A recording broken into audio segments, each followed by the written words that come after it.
Thank you for joining us. Today, we'll be discussing a very important topic that is of much concern to the people of Guyana. With me today is Mr. Irfaan Ali, who is the presidential candidate of the People's Progressive Party Civic. He has been discussing at length job creation being a major issue that has been stymieing our development, and he has made much attempts to inform the people of Guyana how he will chart a course or a new course for Guyana, leaving off where the People's Progressive Party would have left off in 2015, and how we will pick it up back and move the economy forward, given the fact that we've seen the reality of what has occurred under the current administration. Thank you for giving us your time. No, thank you very much, Utah. It's very nice to be here with you to discuss this very important issue. When you go around Georgetown, I have had the opportunity and the privilege to travel extensively over the last few months to every single community all across Guyana, talking to every segment of the population. Yes. And one of the major issues facing our people today is jobs. Yes. And that has to do a lot because of what has taken place over the last 4 years in our country. You're talking about a society that has lost approximately 39,000 jobs in the last 4 years. You're talking about sectors that would have lost 11,000 jobs, and we're going to discuss some. I would like to discuss some of that with you today. But importantly, the question that is posed by the population is how are we going to get back on track in terms of creating jobs, creating wealth. And jobs has a lot to do with investment. It has a lot to do with the policy framework of the government. It is linked directly to the economy. And you would have heard throughout the country, when you visit the communities, people are saying to you, money not circulating, things brown. The businesses are saying to you, things are not selling. There's dead stock. Stock is not moving. The vendors are saying to you, we're taking back home our produce. And that has a lot to do with the circulation of money. Circulation of money has a lot to do with disposable income. Disposable income has a lot to do with the availability of money, and money is made available through jobs. Yes. But outside of this, we have also seen a government that has approached the growth of our economy in a way that is unpredictable. In a way that does not add value, in a way that does not grow any of the productive sector, in a way that does not create any new opportunities for jobs in any sector of our economy. And if you go through all the sectors, you will see that it has been devastating. None of the sectors has really been saved from the devastation. And that has a lot to do with the poor management of the economy, the poor management of the sectors, the lack of clear policy, clear directive, the lack of a cohesive vision that can augment the various sectors and create opportunities within the sectors. And so the government has fallen back basically on taxes, collecting revenue through taxes. Yes. And we have seen a rapid growth in terms of tax revenue. But what this has done basically is that it has impacted people's pocket. So the disposable income of an average family has been reduced by approximately $155,000 just because of all these new taxes. So that is every family on an average spending $155,000 less in the economy. So you can understand the impact that is happening, especially on small and micro, medium-sized businesses. And that this is another thing you're hearing in the economy, that small businesses are closing down, medium-sized businesses are closing down. And if you look at the stats, you will see that in the last 3 years, we have had $29 billion in non-performing loan. Non-performing loan has grown by $12 billion in 3 years. In the business and 60% of that is in the business enterprises.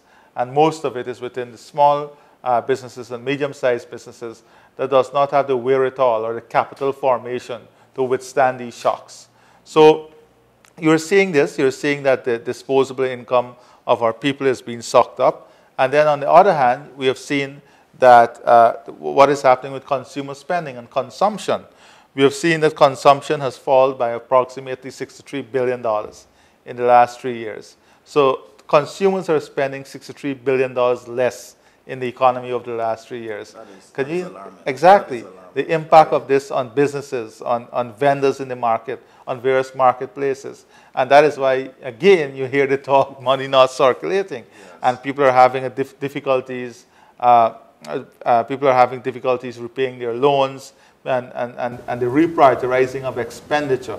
Yes. Because they cannot meet the basic needs, the expenditure of their basic needs and essential needs. And then on the other hand, we have seen that the consumer price index has shown that the prices for food, clothing, medical supply, health services, and educational services is also rising. So you have disposable income reducing, yes. You have a rising cost of living on essential services. Educational services has increased tremendously, transportation services. So it's sucking up the liquidity in the, not only in the economy, but at the family level, the household level. And this has direct impact on the performance of businesses and the performance of, especially the small and micro enterprises. So these are some of the difficulties that we are faced with. And then you have an economy that we have lost approximately $463 million US in foreign currency earning just from sugar, rice, and forestry, and bauxite. That's alarming. So these are the circumstances that surrounds us. And then we have great incompetence in government itself. We have, there is no incentive regime. There is no incentive regime to encourage investment in a particular area. Mm-hmm. We have seen that the government has no clear direction as to where the different sectors are going and what is available to stimulate growth in the different sectors. So these are some of the difficulties that we are faced with that has really resulted in the loss of 39,000 jobs. And listen, when you go, and as I said, I've had the opportunity to talk to Guyanese of all walks of life, all over. Yes. In the sugar belt, you hear a sad story of people not having enough resources to send their children to school, how they're scrambling for resources to provide 3 basic meals every day. And then when you go into Linden, into the communities that had community forestry programs, and the programs no longer exist, these families are faced with tremendous hardship. Some of them have their homes being seized, some of them, and then look at what is going on too. You will see that a lot of properties are up for execution sale.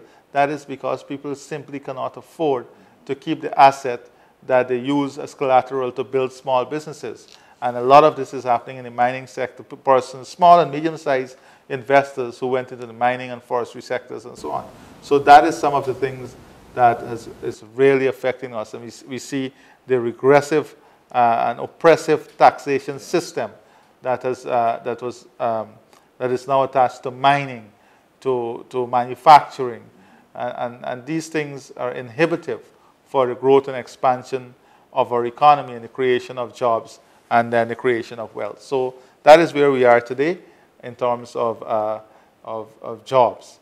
And as I said, I know you will want us to discuss the future. I must say thank you very much. You've given much in terms of data, and we could see from your observation that the devastation is pervasive in each and every sector. And we need these sectors to perform for Guyana to develop together as a nation. You've alluded to the fact that in general terms, the government has a very fundamentally flawed model for development. And you've embraced the private sector when you were in government, and now that you are now the next presidential candidate, you have embraced the private sector even in opposition, because we know that the private sector should lead on economic development.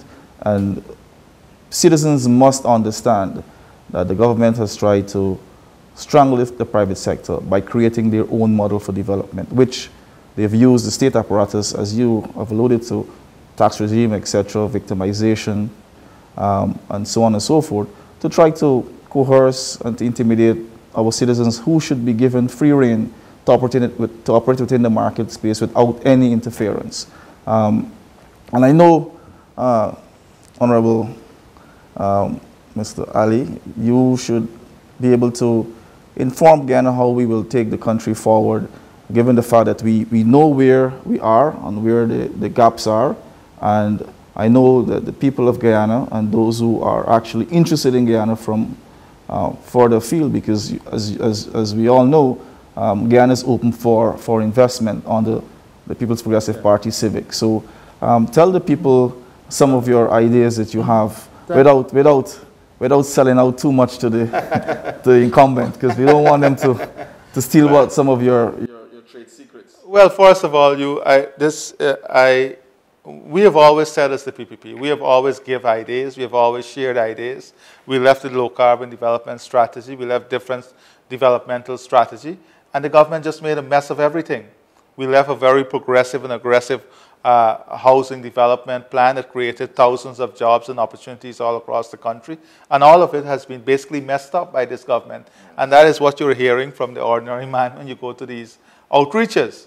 Now, what we have to look at in the future, and what you will see from the People's Progressive Party civic government, is the creation of opportunities for all. We have to look at not only at high-level jobs or medium-level jobs, but we have to create the investment platform. We have to create the opportunities at every level so that all of our society can benefit from job creation. And also we have to ensure that in creating jobs, we have the necessary infrastructure that would facilitate the growth of the sectors that would create the jobs. The incentive regime, a predictable pathway to growth and development, and so on. These are things that we need to put in place. And we need a government that has ideas and vision, and not a government that seems to be barren on ideas and only think that taxes is the only solution in terms of raising capital. And also, this thing about oil and gas as the only savior out there or opportunity that is ahead for Guyana. Oil and gas will bring tremendous opportunity for us, but there's great opportunities in all the traditional sectors and also in your sector with a little of tweeting, and that is what I want to discuss. I'm not even going to discuss with you oil and gas right now, because that's a whole separate subject, and the opportunities that would create and how Guyana can benefit from the opportunities from the oil and gas sector. But let's look at mining, for example, and what is it that we will do to stimulate the growth in the mining sector once again and create opportunity for jobs and wealth creation in the sector. Because this is important. These are sectors that has performed well for Guyana. Look at the tax concessions. We have to ensure that, first of all, you have to understand what is happening in the mining sector. Yes, I agree.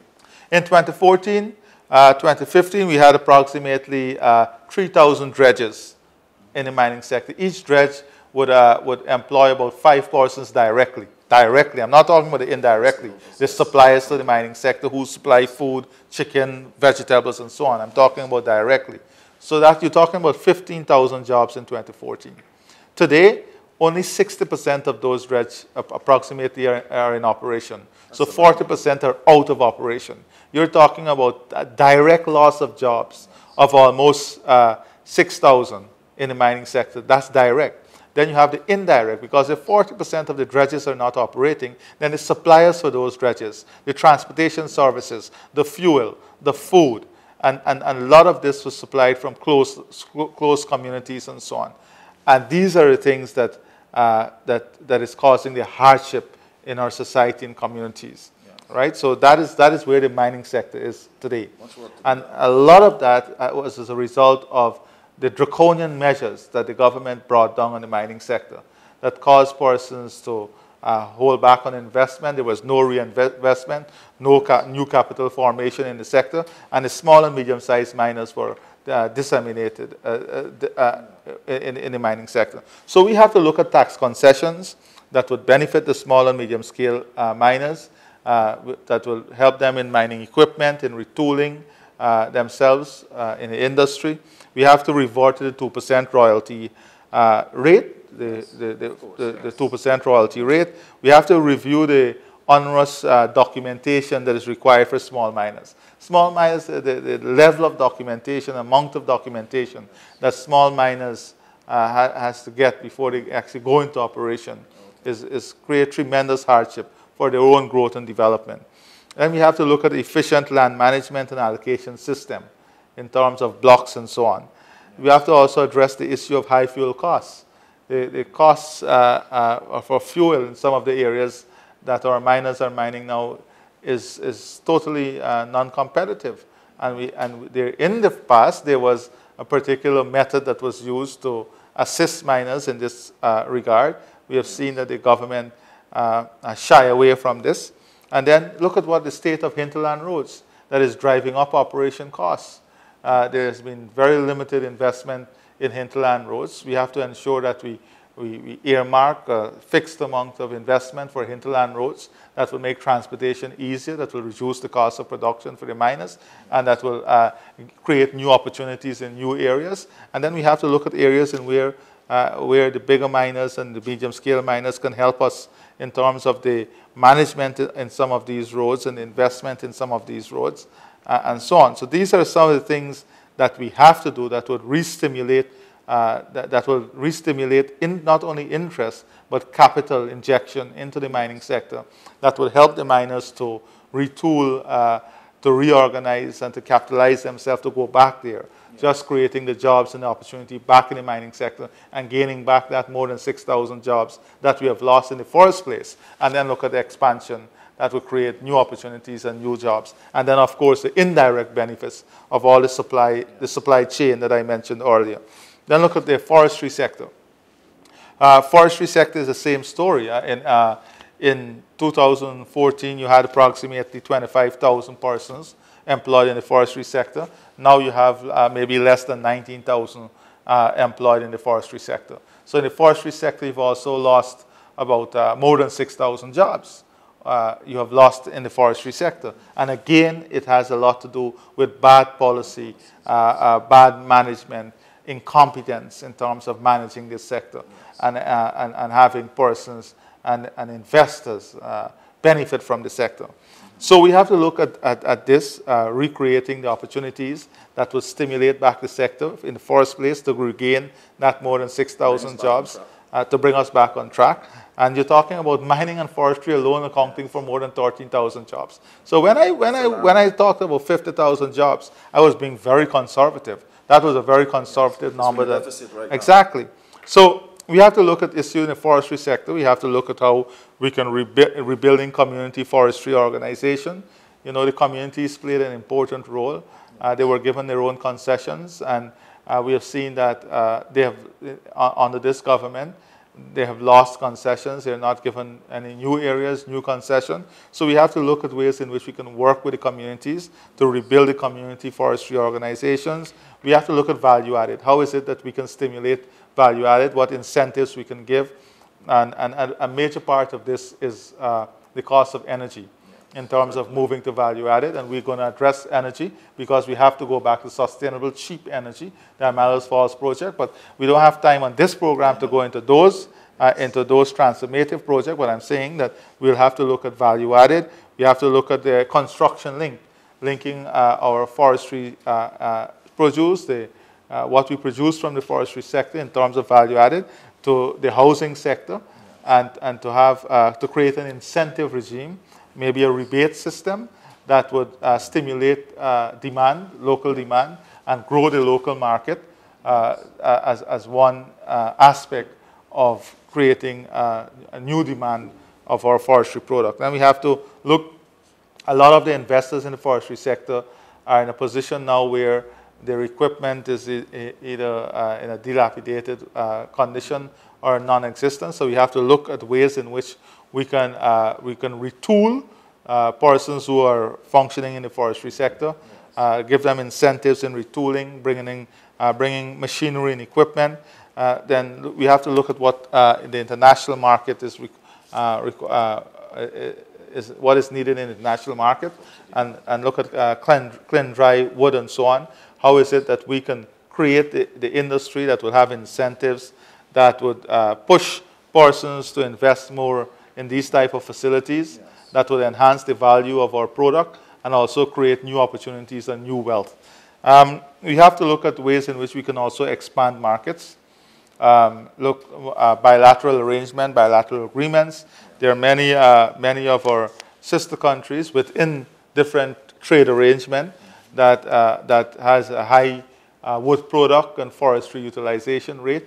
We have to look at bilateral agreement to see how best we can benefit from those markets, and we have to expand our market share in these new and emerging markets, and also look at some of the traditional markets and to see how we retake those markets. So these are some of the things that we can do in the forestry sector, that we have to do in the forestry sector in the first place, to regain that more than 6,000 jobs that we have lost in the forestry sector, and create the opportunity for persons to further invest in this sector that will enhance the prospect, the growth of this sector. Then you have the environmental services. Environmental services is a new area, an emerging area that has great potential for Guyana, as you would have seen under the LCDS program, the Low Carbon Development Strategy. This government talks about the green strategy. Up to now, we can't see the green strategy paper. We don't know how it is linked to the economy, how is it linked to job creation, how is it linked to the expansion and growth of different sectors.